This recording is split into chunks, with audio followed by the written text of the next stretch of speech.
Salut, c'est Marco de Top 4 Phone. Aujourd'hui, petite vidéo de test de l'Acer Cloud Mobile S500 avec mon très bon accent anglais, où en étant un petit peu plus raisonnable et un peu plus humble, l'Acer Cloud Mobile S500 en français. Alors le S500, c'est un mobile que je vous avais récemment présenté à l'occasion d'une vidéo de preview que j'avais tournée lors du salon du MWC qui s'est tenu à Barcelone en février 2013. Donc ça, c'était la première fois que je vous l'avais montré, c'était la fameuse vidéo de preview. Je vous l'ai montré également récemment, un peu plus récemment encore, lors d'une vidéo de déballage, donc vidéo de déballage au cours de laquelle je vous ai montré cette boîte, le contenu de la boîte et bien évidemment, encore une fois de plus, le téléphone, en tout cas dans un premier aperçu. Mais c'est aussi un mobile que j'ai eu l'occasion de vous présenter à l'occasion d'un test, mais cette fois-ci sous forme écrite, qui a déjà été publié sur le blog de Top 4 Phone, donc top-4-phone.fr, la fameuse URL que vous voyez en haut à gauche de cette vidéo depuis le démarrage. Donc tout ça, c'est effectivement des choses qui m'ont permis de vous le présenter déjà bien dans un premier temps. Et aujourd'hui, par contre, on va bien s'attarder sur le téléphone à l'occasion d'une vidéo qui va être un peu plus conséquente, certes, mais qui voilà bien une vidéo de test et une vidéo de test qui va, comme d'habitude, être découpée en deux grandes parties. Alors la première partie, c'est finalement, c'est un grand classique chez nous, chez moi notamment, c'est finalement le matériel en lui-même, l'esthétique du téléphone, les spécifications techniques, le hardware même du mobile. Et puis la deuxième partie, c'est le système d'exploitation, les applications natives, l'usage que l'on peut avoir de ce téléphone. Et ça, c'est un peu le côté software finalement. Donc hardware, software sont les deux grandes parties de cette vidéo. Grand classique. Et puis à la fin de ces deux grandes parties, finalement, on aura la conclusion et on se dira si oui ou non, eh bien, c'est un mobile à acheter ou pas. Hein, voilà. Est-ce que c'est finalement une bonne affaire? Ça, on se le dira en conclusion de cette fameuse vidéo. Enfin, quoi qu'il en soit, déjà dans un premier temps, j'aimerais resituer un petit peu ce qu'est Acer. Alors Acer, c'est une marque que l'on connaît pour notamment ses PC portables, donc c'est déjà un constructeur qui a une bonne, on va dire, notoriété. Ça fait déjà un certain nombre d'années, de décennies même, que Acer est présent sur le marché. C'est une marque qui n'a eu de cesse de croître en termes de taille, tout simplement en termes de volume, de chiffre d'affaires. C'est une grosse marque, c'était une très très grosse marque. Mais comme je vous l'ai évoqué à l'instant, c'est une grosse marque qui était plutôt spécialisée PC. Alors depuis quelques temps, depuis quelques années, Acer essaye d'opérer un petit virage en ayant créé une division qui est une division mobile. Et c'est notamment dans cette division mobile que l'on voit apparaître des smartphones assez intéressants, comme le fameux Acer Liquid E1 qui est un mobile un peu plus entrée de gamme quand même, que je vous avais également présenté à l'occasion d'une vidéo de test il y a à peu près un mois. Donc là, on est sur le S500. Enfin, quoi qu'il en soit, on voit que Acer ne souhaite pas uniquement rester dans un univers qui est celui du PC et du PC portable, tout simplement parce que ce sont deux univers, donc le PC et PC portable, qui sont en perte de vitesse, et que voilà, Acer souhaite simplement opérer ce virage vers du smartphone et peut-être plus tardivement vers de la tablette. Ça, on en reparlera justement. Alors quoi qu'il en soit, aujourd'hui c'est le S500. Le S500, qu'est-ce que c'est chez Acer? C'est finalement le mobile le plus, on va dire, le plus puissant, le plus performant, le plus beau. C'est un peu le haut de gamme de Acer, mais c'est un haut de gamme qui, si on le confronte aux autres téléphones du marché, ne reste ni plus ni moins qu'un moyen de gamme, tout simplement en raison de ses performances. Mais tout ça, on va y revenir d'ici quelques instants. Autre petite particularité de ce mobile, c'est qu'il est proposé à un tarif très agressif. Il a été commercialisé à 250 €, en tout cas c'était son prix de vente lors de sa première phase de commercialisation. Aujourd'hui, on est en mai 2013, on arrive parfaitement à le trouver à moins de 230 €, mobile nu, sans engagement, donc hors subvention opérateur. Donc ce qui en fait effectivement, en termes de prix, un mobile très bien placé. Alors on va voir qu'effectivement, il a d'autres avantages que son prix. Mais ça justement, on va en parler tout au long de cette vidéo. Alors, première partie de la première partie donc de cette vidéo, de l'analyse même du matériel, la première partie c'est l'esthétique. Alors si on fait un petit tour du propriétaire, et si on regarde un petit peu ce à quoi ressemble ce téléphone, on va se rendre compte que il est doté d'un design plutôt sympathique. Alors, sur sa face avant, on retrouve un écran de 4,3 pouces qui est surmonté ici, notamment on le voit, d'une caméra frontale. C'est très sympa pour la visio, hein, c'est de l'indispensable pour la visio. Ici, on a une grille de type aluminium, donc on le voit, on a un haut de téléphone qui est fait dans une sorte de matériau type aluminium. Je me demande d'ailleurs si c'est pas de l'aluminium même. Alors cette grille, voilà, on le voit, elle est perforée et elle cache ni plus ni moins que l'écouteur, bien sûr. En dessous, on retrouve donc de l'écran, on retrouve le marquage Acer, et l'écran lui-même est un écran donc de 4,3 pouces, comme je vous l'ai évoqué, qui contient les trois touches classiques Android, puisque oui, ce téléphone est un Android Phone. Alors, sur le côté gauche, qu'est-ce que l'on retrouve de ce mobile? On retrouve ici une connectique micro USB, sympa pour la charge et la synchronisation bien sûr. Ici, on retrouve une fente qui permet de retirer le cache batterie, ce que je vais faire d'ici quelques instants. Sur le dessus du mobile, on retrouve un jack 3.5, donc un grand classique, avec un bouton on-off. Ici, on retrouve le contrôle de volume moins et ici plus. Sur le bas du mobile, on retrouve l'entrée micro primaire, toujours sur une plaque d'aluminium, on le voit encore une fois de plus, comme le haut du mobile. Sur l'arrière du mobile, on retrouve donc ici l'entrée micro secondaire, donc c'est sympa pour notamment réduire le bruit ambiant lorsque vous êtes en conversation ou lorsque tout simplement vous faites une vidéo. On retrouve le capteur photo, donc lequel est entouré, vous le voyez, d'une petite plaque d'aluminium également, et son flash LED. On retrouve un marquage Acer, et puis on retrouve ici le haut-parleur. Alors le haut-parleur présente la particularité d'avoir une inscription qui est Dolby Mobile, on le voit ici. Alors oui, ce téléphone possède une fonction Dolby, mais cette fonction Dolby Mobile, en tout cas, elle n'est utilisable que avec votre jack 3.5. Pourquoi? Parce qu'avec votre haut-parleur, en fait, il n'y a pas de son double, il n'y a pas de son Dolby, il est mono, ce fameux haut-parleur. Donc le véritable intérêt de la fonction Dolby Mobile, comme je le montrerai d'ici quelques instants, c'est en fait d'avoir un equalizer qui est paramétrable et qui vous permet donc de gérer votre fameux jack 3.5 et de booster par exemple les basses, de booster les aigus, etc. Bon, voilà, ça c'est la véritable fonction Dolby Mobile de ce téléphone. Alors, je vous l'ai évoqué, on va pouvoir donc tout simplement se faire aussi un petit aperçu eh bien de ce que cache le cache-batterie. Alors le cache-batterie, si on l'enlève, alors cache-batterie sur lequel je vais revenir également parce qu'il est intéressant, il est dans un matériau très sympa. Alors le cache-batterie, je l'enlève, une fois que l'on accède tout simplement à l'intérieur de mobile, qu'est-ce que l'on retrouve? On retrouve une batterie ici, 1460 mAh. Alors elle est extractible, bien sûr, elle est amovible, vous pouvez très bien acheter une deuxième batterie pour avoir toujours une source d'énergie supplémentaire au cas où vous voudriez éviter de tomber en rate de batterie, ce qui est assez fréquent malheureusement, pour tout le monde d'ailleurs, pour le commun des mortels qui utilisent les smartphones.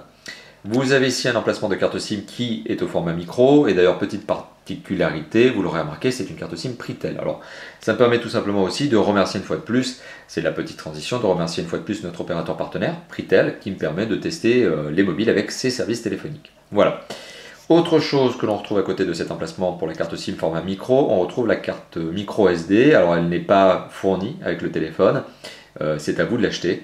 Voilà, mais effectivement il y a bien un emplacement pour une carte SIM format une micro SD qui peut aller jusqu'à 32 Go de mémoire supplémentaire. Enfin, qui permettra d'ajouter jusqu'à 32 Go de mémoire supplémentaire sur ce mobile. Alors le cache-batterie, comme je vous l'ai évoqué, présente la particularité d'être dans un matériau intéressant, à savoir du plastique un petit peu caoutchouté. Donc on a une sorte de soft skin, très doux au toucher, c'est aussi la même chose pour les côtés gauche et droit du mobile. Donc on a aussi ce matériau très caoutchouté qui présente deux avantages. Donc le premier avantage, c'est que primo, eh bien, il est très agréable au toucher, donc on a un vrai confort d'utilisation, en tout cas un vrai agrément. Et deuxième avantage, c'est qu'effectivement il est légèrement texturé et il est en plastique, donc caoutchouté, ce qui permet d'avoir un téléphone qui glisse beaucoup moins que si effectivement le dos était en plastique verni, plastique glossy. Donc on a vraiment une bonne idée. En termes de design, on voit que le téléphone a été travaillé. Il a été savamment travaillé, il a un design sympathique. Il est disponible ici en version, on le voit peut-être, brun, alors c'est du brun marron noir sombre, hein, mais voilà, on est sur une version qui s'appelle brun, c'est du marron.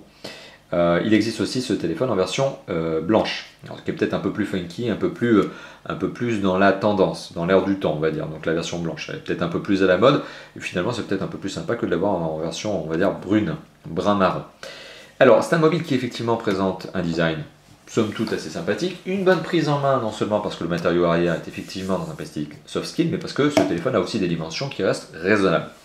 Alors je dis raisonnable tout simplement par opposition à cette foule de téléphones 5 pouces et plus, donc ces fameux phablettes qui arrivent en 2013. On est sur un téléphone ici qui est donc doté d'un écran de 4,3 pouces qui permet d'avoir des dimensions raisonnables. Alors si justement je suis un peu plus factuel que ce fameux mot raisonnable qui dans l'absolu ne veut pas dire grand chose, donc on a un téléphone qui fait 12,7 cm de long, qui fait 6,6 cm de large et qui fait 1 cm d'épaisseur. Voilà. Donc un téléphone, certes, voilà, vous voyez qu'il y a des dimensions, j'insiste là-dessus, raisonnables. Alors le poids est tout aussi raisonnable, 125 grammes. Ça permet à ce téléphone de se classer dans la très bonne moyenne des smartphones, de sa catégorie, c'est-à-dire la catégorie des smartphones qui ont un écran de plus de 4 pouces, 4 pouces jusqu'à 5 pouces. Donc on est sur un téléphone qui est relativement léger, on peut dire la chose comme ça. Donc c'est un téléphone qui présente une bonne prise en main, une esthétique valorisante, sympathique. On acceptera la marque Acer, certes elle a une bonne notoriété, mais elle n'est pas forcément la marque la plus glamour qui existe, mais quoi qu'il en soit, le téléphone, lui, est bien fait. Donc c'est pas un téléphone qu'on a honte de sortir de sa poche et que l'on a honte d'utiliser dans la rue. Au contraire, c'est un téléphone qui est plutôt beau. Moi, c'est en tout cas mon avis. Ben, voilà, et donc forcément c'est très subjectif. Mais enfin, quoi qu'il en soit, pour retomber un peu plus dans le factuel, vous le savez, lorsque je teste le téléphone en lui-même, et donc plus précisément son agrément d'utilisation, c'est à savoir son ergonomie, il y a deux choses que je fais désormais. Donc la première chose, c'est le test de torsion. Alors le test de torsion, vous voyez, c'est ni plus ni moins que ça, c'est je prends le téléphone et j'essaie de lui donner une torsion et de le tordre sur sa hauteur et en fait sur le côté haut et le côté bas. Donc voilà. Donc pour être plus clair, voilà, je prends le téléphone et j'essaie de le tordre. Alors, si c'était mon téléphone, j'avoue, je ne le ferais pas. Tout simplement parce que je ne suis pas un maniaque qui aime casser des téléphones, mais comme c'est un téléphone de test, effectivement, eh bien je teste. Voilà, bon, c'est un peu mon rôle aussi. Donc vous l'aurez remarqué, j'arrive à infliger une petite torsion à ce téléphone. Alors c'est pas la plus catastrophique que j'ai eu l'occasion de voir sur un mobile. On est sur un mobile qui, même si on arrive à lui donner une petite courbe lorsque justement je fais ce test de torsion, n'est pas le résultat le plus catastrophique que j'ai eu l'occasion de tester. Il y a des mobiles qui sont nettement plus mous que celui-là. Finalement, on a un châssis qui est, pas rigide certes, mais qui manifeste une bonne résistance à la torsion. Donc voilà, c'est un bon premier point.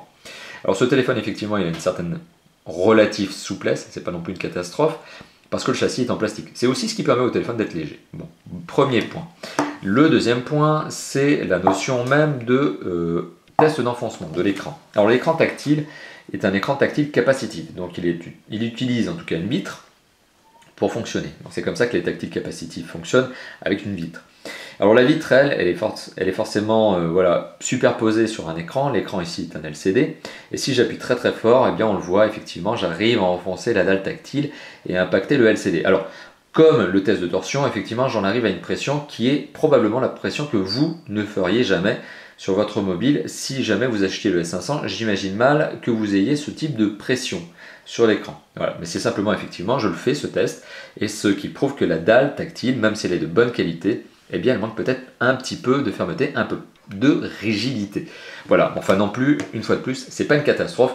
J'ai déjà eu l'occasion de tester bien pire que ça. Alors voilà, ça c'est le bilan de ce premier point de l'esthétique. Le bilan est plutôt positif, y compris pour deux notions qui sont donc le test de torsion et le test d'enfoncement. Alors, si je continue ce fameux test sur l'angle du matériel. Alors, si, deux petites choses que j'ai oublié de vous dire sur la notion de l'esthétique et donc de l'ergonomie matérielle. Primo, vous aurez remarqué qu'il n'y a pas de bouton raccourci appareil photo. Ça n'est pas très grave en soi, puisque lorsque je déverrouille le téléphone, j'ai bien ici le moyen d'accéder en rapide à l'appareil photo. Donc ça, c'est la première des choses.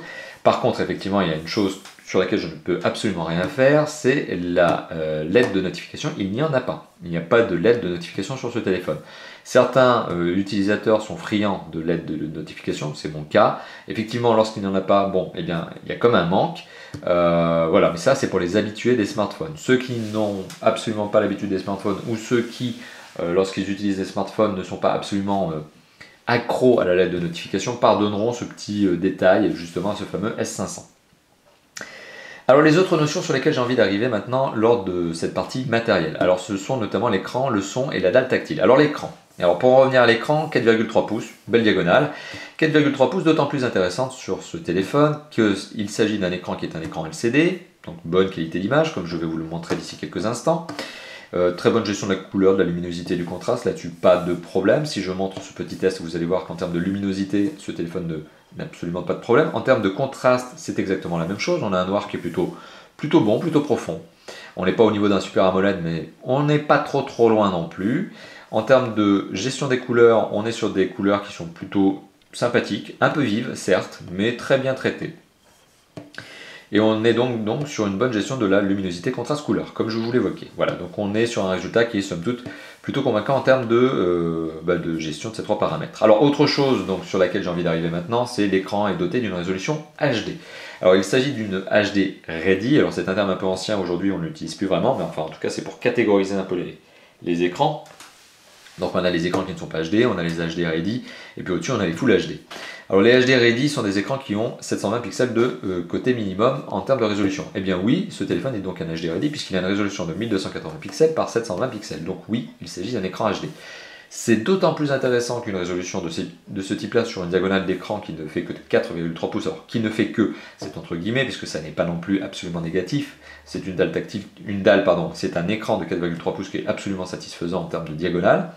Alors tout ça pour dire qu'effectivement, cette résolution sur une diagonale d'écran de 4,3 pouces, ça donne une densité de pixels par pouce très satisfaisante. On est donc à 340 ppp, les fameux pixels par pouce que je viens de vous évoquer, ou en anglais les fameux pixels per inch, avec un très bon accent anglais encore une fois de plus, les ppi.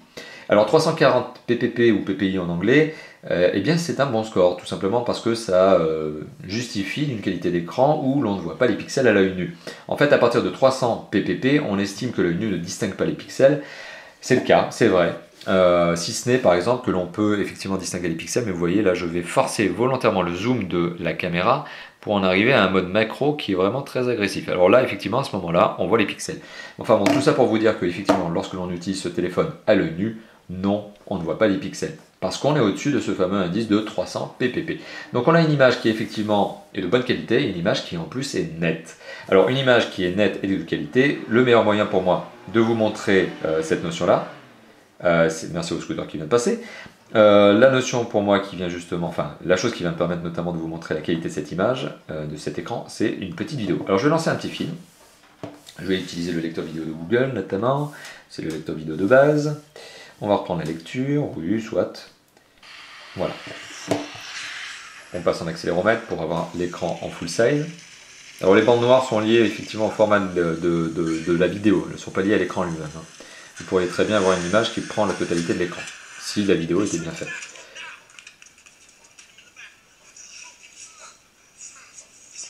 Vous le voyez, donc oui c'est bien un écran HD, et oui c'est un écran qui n'a absolument à souffrir d'aucune critique, du moins pour un téléphone qui, je le rappelle, est proposé à moins de 250 €, même 230 € en ce moment.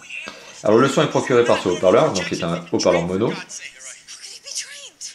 et qui est un haut-parleur mono qui a une aussi bonne qualité de son. Là-dessus, pas de problème. Voilà. Alors justement, je vous parlais de qualité de son, d'ici quelques instants, je lancerai un titre MP3 uniquement pour vous donner cette notion-là. Alors l'écran, voilà, on vient d'en parler, un bon écran. La dalle tactile, alors justement la dalle tactile, je vous ai montré, effectivement elle s'enfonce en cas de très forte pression. C'est-à-dire qu'en cas d'utilisation normale, mais effectivement vous le voyez là, je n'enfonce pas la dalle tactile à l'excès et forcément je n'impacte pas le LCD. Donc voilà, la dalle tactile est une dalle tactile qui montre une très bonne réactivité, pas de problème là-dessus, dans le sens où eh bien, il n'y a pas de latence. Je n'ai pas constaté de latence pendant toute la durée de mon test sur l'utilisation de cette dalle tactile. Donc effectivement, elle est réactive. Il n'y a pas, voilà, il n'y a pas comme certains mobiles entrée de gamme ou très entrée de gamme de l'année 2012. On n'est pas à ce niveau-là où justement lorsque l'on utilisait le tactile, on sentait que le téléphone avait un peu de mal à comprendre ce qu'on voulait lui demander. Là, pour le coup, la dalle tactile fonctionne parfaitement. Alors, il s'agit d'une dalle tactile, je le répète, capacitive. Elle utilise une vitre. La vitre n'est pas une Corning Gorilla, donc elle n'est pas traitée anti-rayures, anti-casse. Donc, je vous déconseille effectivement de jeter votre téléphone par terre pour voir si ça résiste, parce que ça ne résistera pas dans tous les cas. Et comme elle n'est pas traitée anti-rayures, je vous recommande aussi d'être relativement précautionneux et d'éviter par exemple de poser systématiquement votre téléphone sur la face avant de ce dernier, parce que effectivement à terme ça va le rayer. Autre détail, je vous conseille aussi d'éviter de mettre des clés avec ce téléphone dans votre poche, parce que là aussi vous allez le rayer. Bon voilà, autant de conseils d'utilisation qui sont des conseils d'utilisation normaux. Charge à vous lorsque vous achetez ce téléphone, soit de le protéger avec un film plastique protecteur, soit plutôt de le mettre dans votre poche et d'éviter de mêler des éléments avec lui. Ça, c'est ma petite note, c'est ma petite particularité. Sachant que même un écran dit traité anti-rayures arrive à se rayer. J'ai déjà fait le cas, j'ai déjà fait l'expérience avec mes propres téléphones, notamment un iPhone 4 qui était réputé anti-rayures. Et pourtant, j'ai réussi à la rayer en long, en large et en travers. Donc, vous voyez, même les téléphones les plus résistants aujourd'hui ont un niveau de résistance certain, certes, mais qui au bout d'un moment va craquer. C'est-à-dire que je veux dire par là que même les téléphones dits anti-rayures vont à un moment donné nécessairement finir par se rayer. C'est normal. Alors faites attention à ça, et donc forcément faites attention à l'écran de ce fameux téléphone. Alors, on a parlé d'écran, on a parlé de la dalle tactile, maintenant on va parler du son. Alors le son sur un smartphone de cette catégorie, il est forcément véhiculé par trois moyens. Donc il est véhiculé par le son du haut-parleur, qui est ici un mono, je le rappelle. Il est véhiculé par l'écouteur ici, lorsque vous êtes notamment en conversation, et il est véhiculé par le jack 3.5. Alors, le son, notamment de l'écouteur, on va l'écouter. Puisque c'est le son de l'écouteur, on l'écoute, c'est une belle la palissade, ce que je suis en train de faire. Et donc on va lancer un petit titre MP3. Alors, voilà, et alors je vais poser le téléphone sur son écran, chose que je vous ai dit de ne pas faire. Heureusement que c'est un module de test. Et le son est, vous le voyez, de bonne qualité. Et il ne s'agit que du haut-parleur. Et il est mono en plus.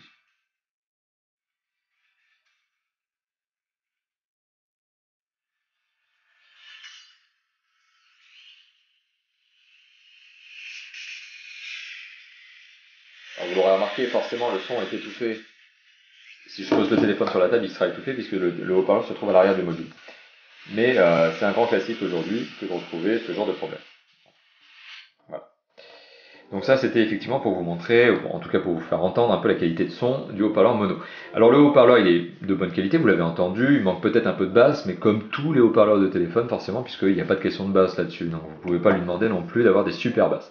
Quoi qu'il en soit, les basses, vous allez pouvoir les entendre de bonne manière par le biais du jack 3.5, mais je vais y revenir là-dessus. Autre chose justement qui permet de véhiculer le son donc sur un téléphone, deuxième point, donc c'est l'écouteur que vous allez utiliser lorsque vous êtes en conversation. Et bien cet écouteur est de bonne qualité, d'ailleurs c'est une bonne surprise, on arrive à avoir un son qui est plutôt cristallin lorsque l'on entend son interlocuteur. Voilà, donc vraiment, les deux éléments que je viens de vous évoquer, haut-parleur et écouteur, sont de bonne qualité. Alors maintenant le son du jack 3.5, forcément je ne peux pas vous le faire écouter, il faut que je branche quelque chose sur le jack 3.5. Alors, le son du jack 3.5, par contre, ce que je peux vous montrer, c'est la fonction Dolby Mobile. Cette fameuse fonction. Alors, cette fameuse fonction, elle permet quoi? Lorsque j'arrive dans les paramètres du mobile, j'ai une fonction qui s'appelle Dolby Mobile. Alors, la fonction Dolby Mobile, lorsqu'elle est activée, elle me permet de gérer plusieurs choses. Premièrement, elle me permet de gérer les aigus. Elle me permet de gérer aussi les basses. Mais elle me permet aussi de gérer deux modes de présélection, notamment sur la musique et sur les vidéos. À savoir, par exemple, que je peux très bien décider de gérer ici mes basses en les poussant à fond, par exemple. C'est la première chose. Ou en les diminuant à fond. Donc ça, c'est effectivement, j'ai la possibilité de manipuler mes basses. J'ai la même chose pour les aigus. Donc ça, c'est un peu les deux niveaux de réglage de base. Mais j'ai aussi la possibilité d'avoir, par exemple, un équaliseur automatique pour les MP3. À savoir que, par exemple, lorsque j'utilise la fonction musique de mon téléphone, je peux très bien avoir un équaliseur qui soit branché sur le mode rock, jazz, pop, classique, R&B, hip-hop, blues, électronique. Voilà. Donc c'est les différents presets qui sont proposés par ce téléphone, sachant que bien évidemment lorsque je mets le mode rock en fonction, j'ai un son qui est un peu plus boosté sur les basses. Voilà, c'est juste un peu plus enveloppant, on va dire. Lorsque je fais la même chose pour la vidéo, lorsque je veux aller dans la vidéo, j'ai exactement les mêmes types de paramétrage. Enfin en tout cas j'ai aussi des paramétrages. C'est soit un film, soit quelque chose qui est donc une vidéo de théâtre, clip musical, comédie, action, sport, actualité, comédie musicale, animation ou émission de variété. Autant de presets donc qui me permettent d'avoir un son qui correspond un peu plus à la vidéo que je suis en train de regarder. Donc ça, c'est la fonction Dolby Mobile, une fonction qui est donc proposée de base sur le S500. Donc c'est un bon point, puisqu'on le sait aujourd'hui, l'un des problèmes majeurs lorsque l'on écoute un titre sur un mobile, c'est notamment que les lecteurs MP3 ne sont pas tous, en tout cas ceux de base ne proposent pas en tout cas un équaliseur, ce qui fait que des fois, eh bien, le son est un petit peu faible, manque d'enveloppe, en tout cas n'est pas très enveloppant, on va le dire comme ça, en tout cas manque d'épaisseur. Et bien justement, ce type de fonction, le Dolby Mobile ici, permet justement de régler un petit peu les choses et d'avoir un son qui vous correspondra au mieux. En tout cas, moi qui me correspond au mieux, puisque j'aime bien les basses par exemple, donc c'est pour ça que j'augmente volontairement les basses lors de mes écoutes sur ce type de téléphone. Donc voilà, c'est un bon point. Donc conclusion finalement de cette partie, eh bien oui, on est sur quelque chose qui est l'écran est de bonne qualité. Pour un moyen de gamme, c'est même plus que de bonne qualité, je suis même plutôt agréablement surpris. On a une excellente résolution et en plus on a une très bonne densité de pixels. La dalle tactile est de bonne qualité, sauf qu'elle s'enfonce, mais bon, il faut vraiment y aller comme un sourd et appuyer comme un dingue. Donc le son est également de très bonne qualité, d'autant plus que vous avez une fonction qui s'appelle la fonction Dolby Mobile. Encore un bon point. Alors la troisième partie de cette analyse du matériel maintenant, ce sont les performances. Alors lorsque l'on parle de performance du mobile, vous le savez, je teste notamment le mobile avec 3 applications. Alors les applications sont notamment Antutu, Quadrant et Epic Citadel. Alors Antutu me donne un score, forcément. Alors un score, c'est le but de cette application de benchmark, c'est de vous permettre d'avoir un score et de confronter ce téléphone avec d'autres. Alors, le score est de 9200 points. Alors dans l'absolu, 9200 points, ça ne veut pas dire grand-chose. Je vous balance un score comme ça ne vous dit pas grand-chose. Eh bien, moi, ce que je vous décrypte comme étant la conclusion de ce score, c'est que oui, on est sur un téléphone qui est clairement un moyen de gamme et qui est clairement positionné presque à la limite de cette fin de tranche de moyenne gamme, début haut de gamme. En fait, pour moi, un haut de gamme, ça commence à partir de 10 000 points. En dessous, voilà, on reste sur du moyen de gamme. En dessous de 6 000 points, on est clairement sur du entrée de gamme. Donc de 2000 à 6000 points. Alors 2000 points, aujourd'hui, on n'en trouve plus, des téléphones à 2000 points. Mais jusqu'à 6000 points, on est sur de l'entrée de gamme. De 6000 à 10 000, on est sur du moyen de gamme, on peut même mettre cette tranche à 12 000, et à partir de ces fameux 10 ou 12 000 en fonction de votre propre appréciation, on arrive sur ce que j'appelle du haut de gamme, et à partir de 20 000 points, on arrive sur du ultra haut de gamme. Donc en gros, c'est ma propre appréciation, oui, effectivement, ici on est sur un moyen de gamme qui est tout à fait satisfaisant. Alors, ça c'était pour Antutu. Pour Quadrant. Alors Quadrant me donne un score qui est très élevé. 5971 points. On est donc au-dessus d'un HTC One X, on le voit ici, qui déjà à son époque était quand même une référence. Donc effectivement, encore une fois de plus, on est sur un téléphone qui est puissant. Et puissant parce que voilà, Quadrant le dit lui-même, 5900 points, c'est un très très bon score, c'est voilà, à la limite du haut de gamme.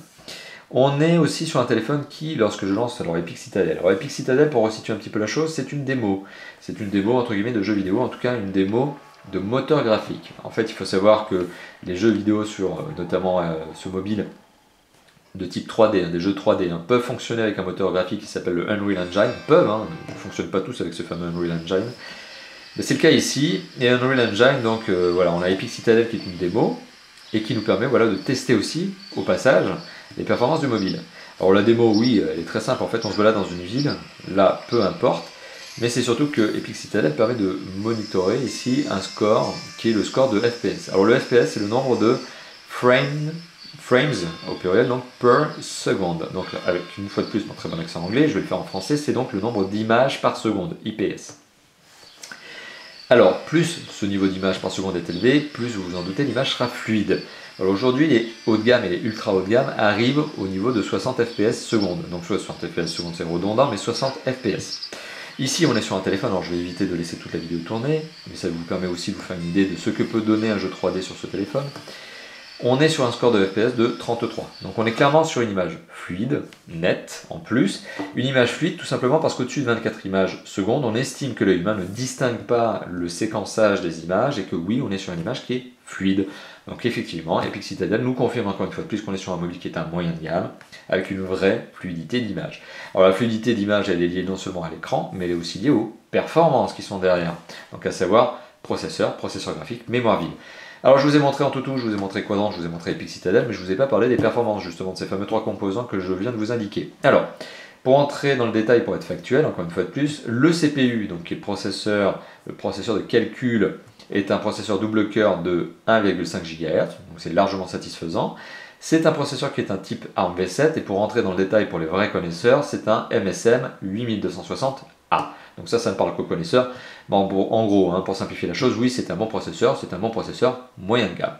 Le processeur graphique, donc qui est aussi appelé en anglais le GPU, est un Adreno 225. Certes, c'est un processeur graphique qui est peut-être un petit peu vieillissant dans l'absolu, mais voilà, qui tient très bien la route et qui permet de jouer à des jeux 3D.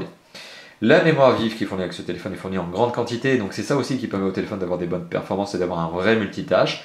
C'est une mémoire vive qui est fournie à hauteur de 1 Go. Donc on a 1 Go de RAM dans ce téléphone. C'est aussi ce qui permet donc à ce téléphone de fonctionner de bonne manière. Alors je vous ai évoqué mémoire vive, je vous ai évoqué processeur, je vous ai évoqué processeur graphique. Maintenant la chose qui manque, c'est la mémoire de stockage. Alors la mémoire de stockage, elle est de 8 Go. Alors c'est les 8 Go de mémoire de stockage qui sont présents dans ce téléphone, vous vous en doutez, c'est toujours la même chose. Eh bien les 8 ne sont pas exploitables. Pourquoi? Parce qu'il y a le système d'exploitation qui en prend une partie, il y a les applications natives qui en prennent une partie, il y a l'habillage graphique qui en prend une autre partie. Enfin en gros voilà, sur les 8 Go de base, vous ne pourrez en utiliser que 5,6, donc vous n'aurez que 5,6 Go d'exploitable lors du premier allumage de ce téléphone. Alors 5,6 Go c'est largement suffisant pour vous permettre d'ajouter vos premiers MP3, vos premiers films et vos premières applications, vos premiers jeux également. Mais voilà, comme je vous l'ai évoqué tout à l'heure, on peut se sentir très rapidement à court. Alors à court de mémoire tout simplement. Et bien si c'est le cas, vous avez donc un emplacement micro SD. Cet emplacement micro SD que je vous ai montré tout à l'heure qui se trouve sous le cache batterie vous permettra de rajouter jusqu'à 32 Go de mémoire supplémentaire. Alors 32 Go de mémoire supplémentaire aujourd'hui, c'est pas un investissement que je trouve déraisonnable. Dans le sens où 32 Go de mémoire supplémentaire aujourd'hui ça vaut une trentaine d'euros. Donc c'est pas extrêmement cher. Et pour moi 32 Go de mémoire supplémentaire c'est vraiment un confort d'utilisation. Voilà, donc si vous vous sentez limité avec vos 8 Go, ou plus précisément 5,6, sachez que vous avez la possibilité pour une trentaine d'euros d'ajouter jusqu'à 32 Go de mémoire supplémentaire. Voilà, c'est d'ailleurs quelque chose que je vous recommande pour utiliser pleinement le potentiel de ce genre de smartphone. Alors on a parlé des performances, maintenant autre point du matériel et après on parlera du système d'exploitation. Alors la connectivité, c'est le dernier point finalement qui va me permettre de clôturer cette grande partie qui est celle du matériel. Alors la connectivité de ce téléphone elle est plutôt bonne, dans le sens où on a un téléphone qui est quadriband, donc vous pourrez l'amener avec vous partout dans le monde pour téléphoner, pour émettre vos SMS, recevoir vos appels. Bon. Donc oui, il est quadriband. Donc oui, c'est un téléphone qui est valable entre guillemets, mais qui peut fonctionner dans le monde entier. Donc ça, c'est la première chose. Deuxième chose, il s'agit d'un téléphone qui est un téléphone 3G, donc un téléphone qui est donc plus précisément un HS-DPA. Donc voilà, ça c'est sa véritable vitesse. HS-DPA, donc il s'agit bien d'un téléphone 3G, donc quadribande 3G. Donc il n'y a pas de 4G hein, forcément, ça je viens de vous l'évoquer. Donc on est sur un téléphone qui effectivement est doté du Bluetooth aussi, il a le Bluetooth 4.0 et il est doté du GPS. Donc en termes de... Alors pour être précis d'ailleurs quand je vous dis qu'il est doté du GPS, il est doté du A-GPS. C'est-à-dire qu'effectivement il a cette puce GPS qui permet effectivement d'utiliser le téléphone sans connexion internet et donc d'avoir un vrai GPS. Mais cette localisation, en tout cas la finesse de localisation est accrue avec le mode AGPS qui utilise donc notamment les antennes téléphoniques et aussi les bornes Wi-Fi pour savoir où vous vous trouvez de manière un petit peu plus précise. Donc oui, il s'agit d'un GPS et plus précisément d'un AGPS. Alors autre chose en termes de connectivité, il a son fameux micro USB qui vous permet la charge et la synchronisation. Alors c'est un micro USB, n'espérez pas avoir de MHL, il n'y en a pas. Il est doté d'une micro SD, comme je vous l'ai montré, d'un jack 3.5 sur le dessus. Donc voilà, concrètement on obtient au final un téléphone qui est de bonne qualité et qui a une bonne connectivité. On regrette peut-être effectivement la norme 3G qui aurait pu être un peu plus rapide, on aurait peut-être pu être sur un 3G+, un peu plus efficace. On est sur un 3G voilà, qui fonctionne très très bien. On est sur un téléphone qui globalement a une très bonne gestion de la connectivité. En tout cas l'aspect connectivité est très bon sur ce téléphone. D'autant plus, et je me permets cette petite parenthèse, qui n'en est pas une d'ailleurs, puisque c'est un détail important, donc ça n'est plus un détail, l'accroche réseau est de bonne qualité. L'accroche réseau est de bonne qualité tout simplement parce que le coin où je suis pour faire les tests est généralement un lieu où je me tape des connexions, on va dire une accroche réseau assez mauvaise. C'est pas lié à l'opérateur, hein, c'est vraiment lié au coin où je me trouve parce que je suis dans un bâtiment bien fermé avec des murs bien épais, donc ça ne permet pas forcément d'avoir une très bonne accroche réseau. Et bien ce téléphone, malgré tout, arrive à s'en sortir très très bien, d'autant plus lorsque j'utilise dans la rue effectivement, et même le fixe satellitaire d'ailleurs était une très bonne surprise puisque ce téléphone arrive à accrocher relativement rapidement les satellites. Donc on est vraiment sur quelque chose qui est satisfaisant en termes d'accroche réseau, en termes de connectivité. Voilà, donc ça c'était la première partie, la partie matérielle. Maintenant nous allons arriver à la partie système d'exploitation. Alors, système d'exploitation, il faut savoir que ce téléphone à l'origine était proposé avec un Android 4.0.4. Donc il s'agissait à l'époque de Ice Cream Sandwich. Alors je dis il s'agissait à l'époque, puisque tout simplement le téléphone a été mis à jour. Il est déjà mis à jour. Aujourd'hui, le téléphone est disponible avec une mise à jour en 4.1.2. Alors effectivement, il a déjà le Jelly Bean. Donc on est passé d'un téléphone qui était en 4.0.4, Ice Cream Sandwich, je me répète, à un téléphone qui est donc proposé désormais avec son téléchargement. Donc il faut télécharger la mise à jour. Bon, c'est pas très long et c'est pas très problématique. Surtout que c'est c'est en Wi-Fi, vous pouvez le faire. Vous n'êtes pas obligé de connecter votre téléphone à votre PC pour télécharger une mise à jour, etc. Ce qui peut être fastidieux. C'est OnlyVR, donc c'est OTA comme mise à jour. Et effectivement, vous avez la mise à jour 4.1.2. Donc ce qui vous permet d'être à jour, sachant que la 4.2.2 existe. Voilà, cette fameuse version Android 4.2.2 existe, mais elle est généralement réservée à des téléphones type Nexus. Voilà, donc passons, effectivement, on est donc sur le système d'exploitation 4.1.2. Alors il s'agit d'un système d'exploitation, donc Android, qui est un très bon système d'exploitation. Pourquoi? Alors de base, Android, c'est un système d'exploitation qui est très complet, dans le sens où vous avez tout un tas d'applications type Chat+, Google+, Gmail, Navigation, Maps, Talk, Local, donc qui ni plus ni moins que le côté latitude, mais aussi Play Music, Play Film, Play Livre, et bien évidemment l'incontournable Play Store qui vous permet de télécharger des jeux et des applications, etc. Tout ceci est proposé de base par ce téléphone. Voilà. Hop. Je remets le bois d'accéléromètre. Voilà, j'arrête de secouer le téléphone dans tous les sens. Voilà. Et d'ailleurs, même le Play Store a été mis à jour, qui s'appelle Google Play. Bon, enfin, bon, quoi qu'il en soit ici, le Play Store a été mis à jour, et tout ça pour me dire que vous l'avez, et forcément vous l'avez, puisque c'est un téléphone Android, et ça vous permet de télécharger du contenu supplémentaire. Enfin, bon, quoi qu'il en soit. Trêve de verbiage, tout ça pour vous dire effectivement que le téléphone, oui, est doté d'un très très bon système d'exploitation, puisque selon moi, il figure parmi les deux meilleurs. D'un côté, selon moi, dans le top des systèmes d'exploitation, il y a iOS, donc d'Apple, qui est pour moi une référence absolue. Il y a de l'autre côté Android, qui est une excellente alternative à iOS, et qui justement est tout aussi performant que ce fameux iOS, donc très bon système d'exploitation, totalement personnalisable. Voilà, selon moi, très très bon OS, très complet, avec un vrai catalogue de jeux, avec un vrai catalogue d'applications, avec la possibilité de télécharger des livres, des films, de la musique. Bon, tout ceci est bien évidemment, vous l'imaginez, payant. Voilà, money is money, business is business, je le dis toujours, mais effectivement, ne vous attendez pas à télécharger des vrais bons jeux en gratuit, ça ne se trouve pas sur le Play Store. Il va falloir sortir ses cartes bancaires. Mais enfin, quoi qu'il en soit, vous avez du contenu. Pourquoi je dis ça? Parce qu'il y a un troisième système d'exploitation qui existe sur le marché, qui s'appelle Windows Phone, qui est le Windows Phone 8, d'ailleurs, pour être plus précis, c'est la dernière version, qui est un très bon OS, mais qui malheureusement manque de jeux. Alors ce qui me fait effectivement dire qu'aujourd'hui, s'il y a deux OS qui sont bien les meilleurs sur le marché, c'est iOS et Android. Alors je vous ai évoqué la souplesse d'Android et l'aspect très complet d'Android de base, donc vous avez le Play Store aussi qui vous permet d'ajouter des choses supplémentaires. Alors il faut savoir que Acer a ajouté sur ce fameux Android de base une surcouche graphique et fonctionnelle, on le voit ici, on a un petit habillage notamment du widget, de l'heure et de la température, on a un fond qui est un peu retravaillé, on a notamment un panneau de déverrouillage qui est spécifique, notamment on le voit ici avec cette possibilité de déverrouiller directement vers différentes fonctions, c'est personnalisable, voilà, donc ça aussi ça fait partie des fonctionnalités qui sont ajoutées par Acer. On a notamment chez Acer ce qui s'appelle le Acer Cloud, qui est ni plus ni moins qu'un cloud, qui vous permet donc de gérer un espace de stockage en ligne. Bon, pour moi, je suis jamais très fan. Les espaces de stockage en ligne, je les considère comme des espaces de stockage qui sont plus des mémoires de sauvegarde. C'est ni plus ni moins que de la sauvegarde. C'est pas autre chose que ça. Enfin, en tout cas, c'est ma propre appréciation de la chose. On retrouve aussi Acer Print, qui est une imprimante virtuelle, enfin, en tout cas, qui vous permet de gérer cet aspect-là. On retrouve tout un tas de petites choses supplémentaires. On retrouve un lecteur de musique, mais qui est vraiment créé par Acer, voilà, et qui vous permet d'avoir un lecteur de musique qui vient en fait compléter le lecteur de musique de Google. En fait, on se retrouve avec une redondance. On a les deux. Voilà, mais on a aussi la même chose avec les vidéos. Voilà, donc on a un aspect très complet finalement d'Android qui en plus est un petit peu retravaillé. Alors je dis légèrement, parce qu'on a surtout de l'habillage graphique, on a un petit peu de fonctionnel supplémentaire, mais rien de transcendant, ce qui permet finalement d'avoir un téléphone qui tourne très bien, avec un Android qui certes n'est pas brut de décoffrage, en plus d'autant plus que je suis en train de vous montrer des petites fonctionnalités supplémentaires Acer qui vous permettent notamment, je vous l'ai montré, de personnaliser l'écran de déverrouillage, voilà, de gérer un certain nombre de sonneries, etc., enfin de paramètres sonores, de gérer le nombre de pages d'accueil, là 3, 5, 7, effectivement, et de gérer les différents fonds d'écran, fonds d'écran donc d'accueil et aussi écran de déverrouillage. Donc tout ça sont des fonctionnalités qui sont des fonctionnalités rajoutées par Acer, qui sont des petites fonctionnalités, on va dire, mignonnettes. Il n'y a rien de transcendant, mais voilà, ça marche de bonne manière. Voilà, et ça fait que le téléphone est peut-être un petit peu plus agréable, un peu plus beau. C'est un petit peu le côté un peu plus funky finalement de ce téléphone.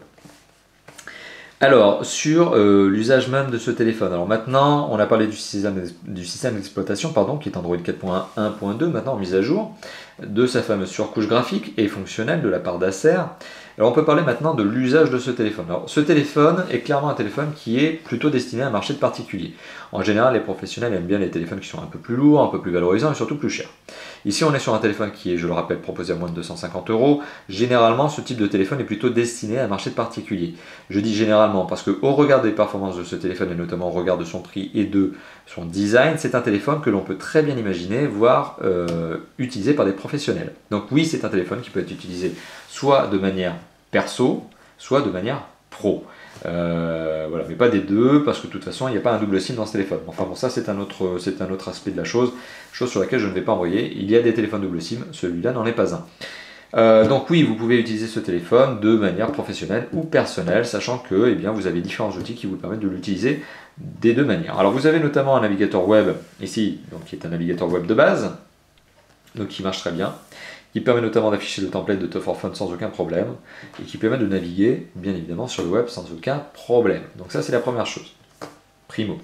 On a aussi l'équivalent Chrome, ce qui est assez marrant d'ailleurs sur les Android, et d'autant plus les Android qui sont customisés par les constructeurs, c'est que, alors je vais leur montrer le téléphone, c'est juste que là je suis en train de me paramétrer, voilà, parce que j'ai reseté le téléphone pour tout vous dire, et je suis en train d'accéder à ce fameux Chrome de base.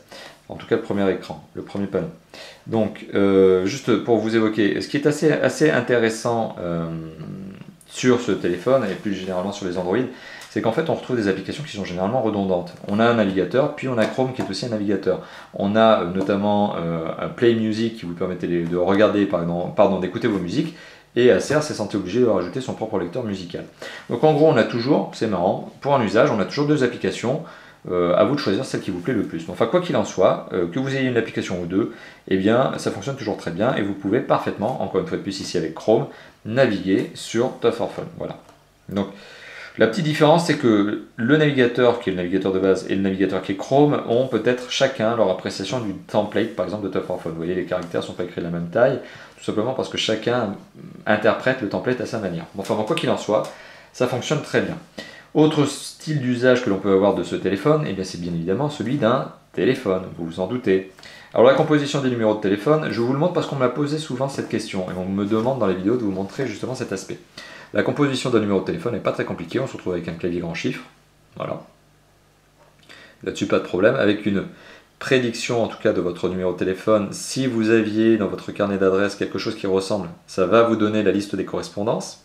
Donc le carnet d'adresses, ça c'est le journal d'appel, pardon, et le carnet d'adresses, eh bien il est très simple, voilà, vous pouvez rajouter des contacts. Là par défaut j'ai les contacts qui sont ceux de la carte SIM que j'utilise, donc qui est une carte SIM Pritel, et donc qui sont les numéros de base.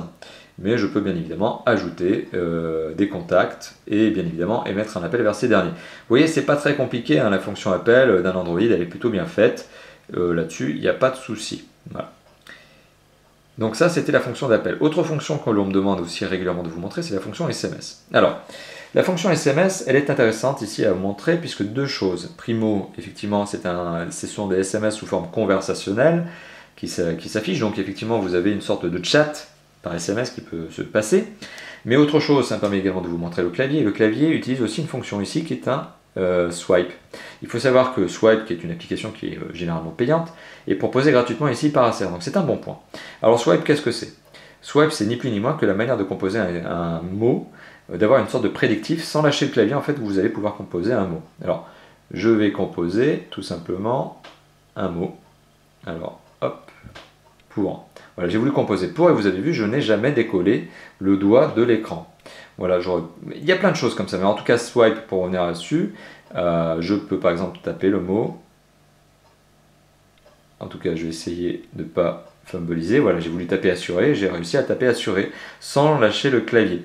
Swipe est un clavier qui marche très bien parce que, primo, vous pouvez gagner du temps sans avoir à saisir, à taper en fait. Vous allez tout simplement glisser sur le clavier. Et secondo, en fait, il y a une très bonne prédiction finalement des mots que vous allez pouvoir composer. Donc voilà, ça c'est swipe. Et c'est une fonction que vous pouvez bien évidemment débrayer ou enclencher, c'est à votre choix. Et voilà, et c'est une fonction voilà, qui est très sympathique et qui est proposée en natif et qui est gratuite. Voilà, donc ça c'était pour la fonction des SMS. Vous imaginez que Swipe, que je vous ai montré à l'instant, est totalement utilisable également pour les emails. C'est exactement la même chose. Voilà, vous pouvez l'utiliser et pour vos SMS, mais vous pouvez l'utiliser parfaitement pour vos emails, ou même tout simplement pour votre traitement de texte, ou encore une fois de plus pour votre saisie d'adresse sur Internet. Donc oui, les usages téléphoniques de base de ce téléphone sont respectés, hein, que ce soit donc téléphone, SMS, Internet ou encore Gmail. Donc c'est vraiment l'usage de base d'un smartphone et tout fonctionne très très bien sur ce téléphone. Alors il y a d'autres usages, hein, bien évidemment, sur un téléphone de cette qualité, vous vous en doutez. Il y a l'usage notamment du jeu vidéo. Alors l'usage du jeu vidéo, ben, c'est très simple. Je vais lancer Asphalt. Alors j'espère que j'ai bien réinstallé Asphalt puisque j'ai réinitialisé le téléphone il n'y a pas très longtemps. J'espère que je ne vais pas avoir de mauvaise blague. J'aurais dû vérifier avant de le lancer ce jeu. Voilà, vérification des fichiers. Alors, normalement c'est bon, ça va se lancer. Alors Asphalt 7, c'est un jeu 3D qui va me permettre notamment de vous montrer les performances de ce téléphone et de vous montrer que oui, ce téléphone peut très bien gérer un jeu en 3D, que ça fonctionne sans aucun problème. Alors on a toujours des panneaux de loading extrêmement longs sur Asphalt 7. Alors on va laisser le téléphone voilà, faire son petit panneau de loading. N'hésitez pas à accélérer pendant ces fameux panneaux avec la petite barre de YouTube hein, qui vous permettra donc d'accélérer dans la vidéo.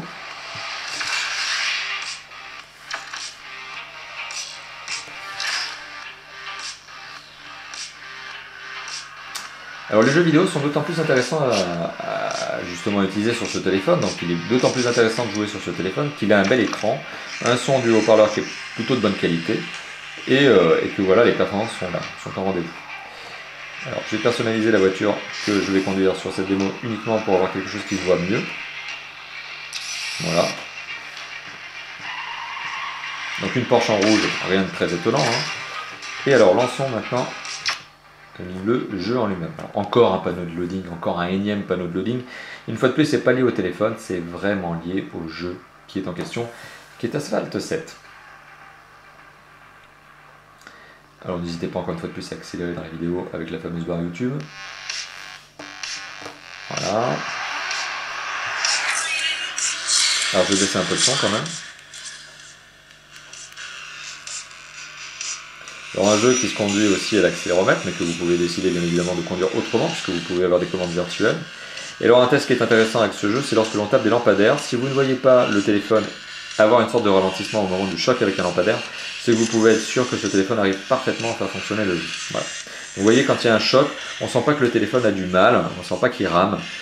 C'est vraiment un bon test justement que ce jeu sur les téléphones. Vous voyez, il n'y a pas de ralentissement.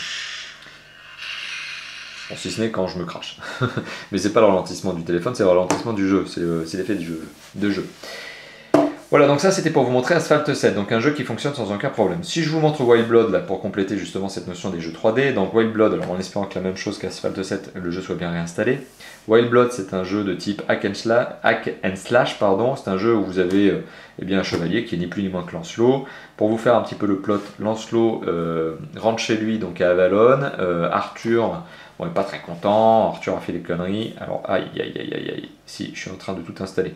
Bon, ça va peut-être être un peu long, finalement, vous voyez, c'est mon fail de la vidéo. J'ai droit à un fail par vidéo. Donc on va laisser tomber.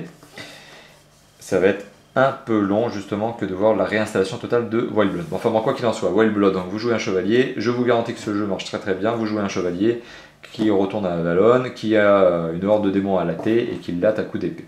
Je peux vous garantir que le jeu fonctionne très très bien sur ce téléphone. Concrètement, ce téléphone d'ailleurs est capable de faire fonctionner tous les jeux et toutes les applications du moment. Il n'y a rien qui ne fonctionne pas sur ce téléphone, parce que le score qui est donc de 9200 points sur Antutu et de 5900 points sur Quadrant vous garantissent effectivement que oui, ce téléphone est capable de faire fonctionner absolument tout. Aujourd'hui, c'est un très très bon moyen de gamme, capable de faire fonctionner absolument toutes les applications et les jeux. Alors autre chose sur ce téléphone, c'est notamment l'appareil photo. Alors l'appareil photo, c'est souvent quelque chose que l'on me demande dans les vidéos, donc voilà, je vais en arriver à cet aspect-là. Donc primo, déjà, je vais arrêter d'avoir la caméra frontale qui s'enclenche. Voilà, et je vais vous montrer effectivement qu'on peut avoir la caméra arrière. Donc oui, ce que je vous ai montré d'ailleurs, qui est pas un fail, là, c'est pas un fail, hein, ne m'en voulez pas.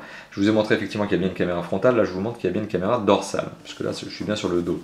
Alors la caméra, ça me permet tout simplement de vous montrer effectivement qu'il y a un certain nombre de choses qui sont paramétrables, donc je peux paramétrer le flash, je peux paramétrer aussi un certain nombre d'effets sur la photo en elle-même, voilà, je peux donner un style, voilà, je peux aussi donner d'autres paramètres, enfin en tout cas je peux accéder à d'autres paramètres, qui sont ces paramètres-là de réglage.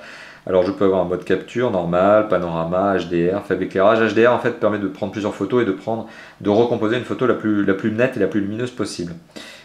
J'ai d'autres modes bien évidemment, j'ai un stabilisateur d'image, bon, soit là-dessus, franchement, je suis pas très convaincu en fait pour tout vous dire. J'ai une résolution, alors, bon sang, je vais y arriver. Hein. Voilà, j'ai aussi des paramètres qui sont notamment la résolution, 8 mégapixels, oui, parce que l'appareil photo fait 8 mégapixels, mais je pourrais très bien décider de dégrader cette résolution afin de mettre plus de photos sur les mémoires de stockage interne par exemple. Pour peu par exemple que je n'ai pas acheté dans l'emplacement, que je n'ai pas mis de carte micro SD. Je peux avoir un grand écran, enfin en tout cas voilà, j'ai un certain nombre de réglages d'image, de balance des blancs, un minuteur qui me permet par exemple de prendre une photo à retardement. Le stockage, est-ce que je décide d'utiliser la mémoire interne ou la mémoire micro SD. L'emplacement, je peux décider effectivement de géotaguer mes images. L'horodatage, c'est exactement la même chose. Voilà. Donc il y a un certain nombre de choses et j'ai bien évidemment une fonction aussi qui est une fonction caméra.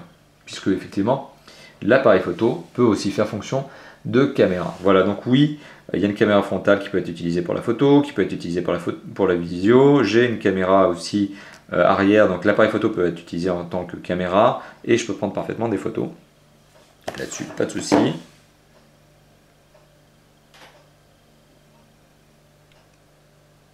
Voilà, vous avez vu l'autofocus se faire et prendre la photo. Donc encore une fois de plus, oui, ce téléphone est doté d'un capteur photo. Le capteur photo, vous retrouverez notamment un sample sur le blog. Le capteur photo prend des photos de qualité tout à fait satisfaisante. C'est pas une extrêmement bonne surprise, c'est un capteur photo qui fonctionne correctement pour un smartphone. Voilà, c'est un bon résultat qui est obtenu. Vous retrouverez donc une photo samples sur l'article test de ce fameux S500. Voilà, donc ça c'était pour vous montrer un petit peu les différents aspects d'utilisation de ce téléphone. On a aussi une radio FM, chose sur laquelle je ne suis pas revenu, qui nécessite que vous branchiez un kit piéton. Donc c'est pas vraiment utile pour moi de vous le montrer parce que tout simplement ça va me dire qu'il faut que je branche le kit piéton en guise d'antenne. Mais oui, on a bien aussi une radio FM. Voilà, donc pour en revenir finalement à tout ce qui est application native, on a aussi Polaris Office 4.0, donc qui est une application qui est en fait ni plus ni moins qu'un éditeur de texte, Word, Excel et PowerPoint aussi. Enfin bon, quoi qu'il en soit, vous l'avez remarqué, oui, on est sur un système d'exploitation qui est complet, et oui, on peut en faire à peu près ce que l'on veut, ajouter des applications et des jeux. Voilà. Alors, avant d'arriver à la conclusion de cette vidéo, qui est, maintenant je le vois un peu long puisqu'on en est déjà à 50 minutes, les autres points sur lesquels j'ai envie d'arriver. Alors, ce sont deux points qui n'ont pas forcément à l'avantage de ce téléphone. Alors ce sont notamment le DAS, donc ce que l'on appelle en français le débit d'absorption spécifique, donc le DAS étant l'acronyme donc du débit d'absorption spécifique, et la batterie. Alors le DAS, il est élevé, je ne peux pas dire les choses autrement, on est sur un score de 1,2 watts par kilo. Il faut savoir qu'en Europe, on a une norme à ne pas dépasser, ce qui est de 2 watts par kilo. Le DAS, en fait, c'est la capacité qu'a un téléphone, je le rappelle, donc qu'a un téléphone d'émettre des ondes, notamment lors de son utilisation en tant que téléphone, c'est-à-dire en appel. Plus le DAS est élevé, plus le niveau d'onde émise est élevé, et donc forcément, plus le téléphone peut représenter potentiellement donc un risque de danger pour la santé publique. Donc c'est pour ça qu'en Europe, on a un DAS maximum à ne pas dépasser qui est de 2. Ce téléphone a un score de 1,2, ce qui est élevé, tout simplement parce qu'on a des concurrents qui aujourd'hui, dans le même segment, arrivent parfaitement à atteindre les 0,6, et que des très haut de gamme aujourd'hui, des ultra haut de gamme arrivent très bien à tomber dans les 0,3. Donc on est sur un DAS qui est élevé. On ne peut pas dire autrement la chose. Donc c'est sans doute son point faible, c'est le DAS. Donc si vous êtes sur une typologie d'utilisation extrêmement consommatrice en termes d'appel, donc pour simplifier la chose, si vous êtes quelqu'un qui appelait énormément, le principe de précaution du législateur, donc ce fameux législateur qui vous dit que la norme DAS à ne pas dépasser de 2 watts par kilo, le principe de précaution fait que vous êtes sur un téléphone qui est potentiellement dangereux.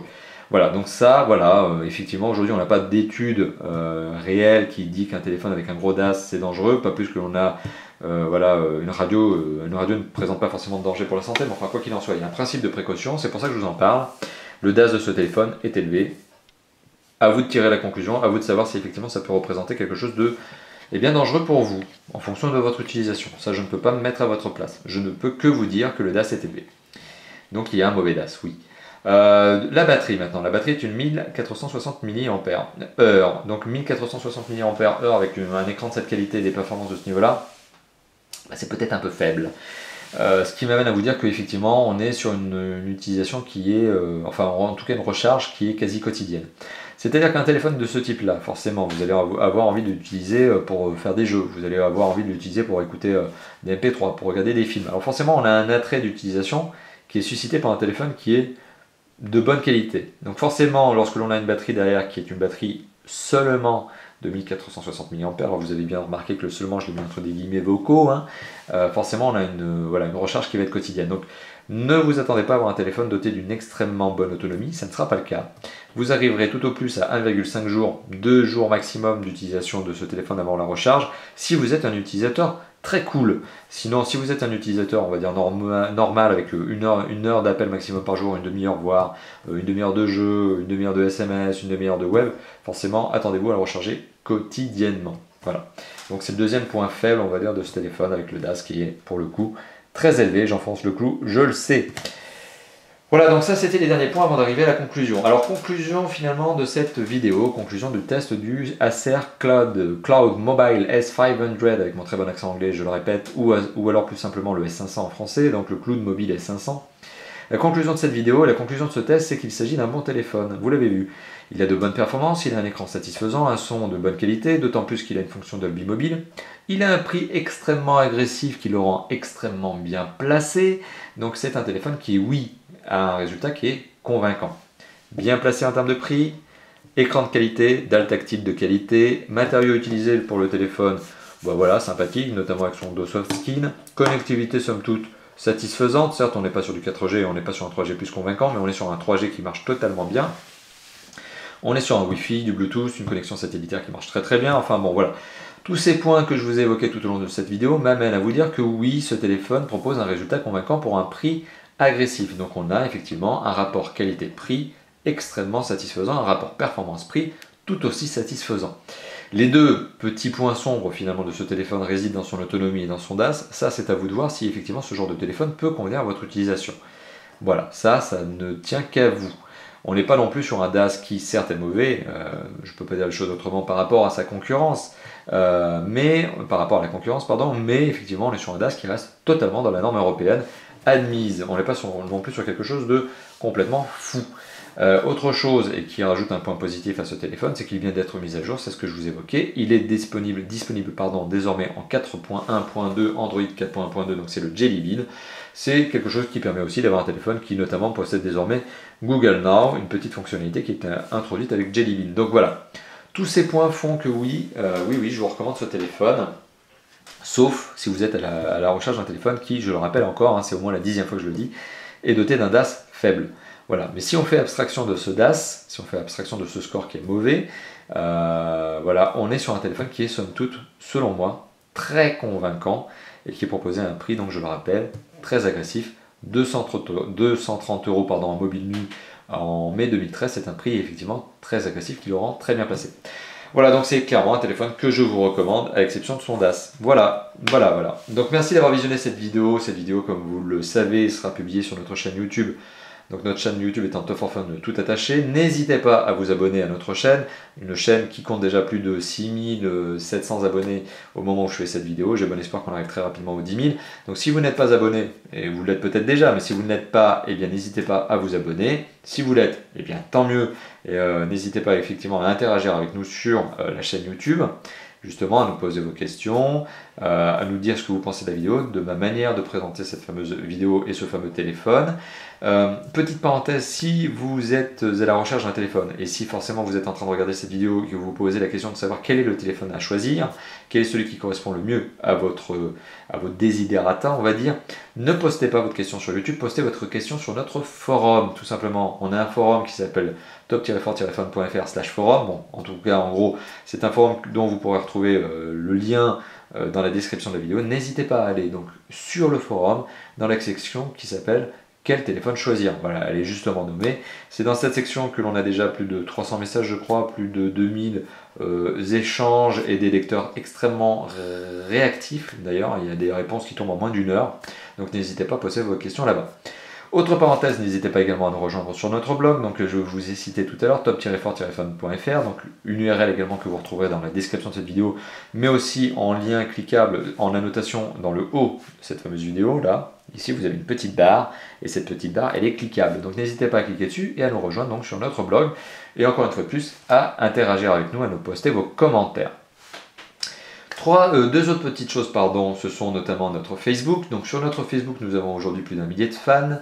N'hésitez pas à les rejoindre. Pourquoi je vous cite Facebook? Tout simplement parce que j'utilise Facebook pour vous donner une info sur le planning de test. Si vous voulez savoir quels sont les prochains tests que je suis en train ou que je vais réaliser, n'hésitez pas tout simplement à me rejoindre sur Facebook parce que c'est là où je publie tout simplement le planning des prochains tests. Voilà, ou des plannings des tests en cours. Et Twitter aussi, alors j'allais citer Twitter, n'hésitez pas à devenir un follower de Twitter, c'est aussi là que nous publions un certain nombre d'informations comme des flash news sur la sortie d'un nouveau mobile ou des rumeurs ou par exemple la commercialisation d'un mobile chez un opérateur ou un prix qui vient de baisser sur un téléphone. Voilà, on se sert aussi de Twitter pour ça. Voilà. Donc ce sont les 5 moyens, donc notre blog, notre forum, notre chaîne YouTube, notre Twitter, notre Facebook. N'hésitez pas à commenter et à interagir avec nous via tous ces moyens qui sont mis donc à votre disposition. Et enfin, en conclusion de cette vidéo qui dure maintenant depuis près d'1 heure, merci d'avoir visionné cette vidéo et n'hésitez pas à commenter et merci surtout de l'avoir visionnée puisqu'elle est d'autant plus longue que effectivement le téléphone est intéressant mais effectivement elle est d'autant plus long puisqu'on est arrivé sur une vidéo qui fait près de 60 minutes. Surtout, n'hésitez pas à mettre des pouces verts sur la vidéo, à la liker, à la partager, à la tweeter, etc. Ça nous fera d'autant plus plaisir et ça nous prouve aussi, et ça me prouve surtout personnellement que le travail qui est fait est un travail de qualité qui vous plaît, et surtout ça nous encourage à vous faire encore plus de vidéos. Voilà, donc n'hésitez pas à mettre des pouces verts. Allez, ciao, merci d'avoir visionné la vidéo, à bientôt, ciao.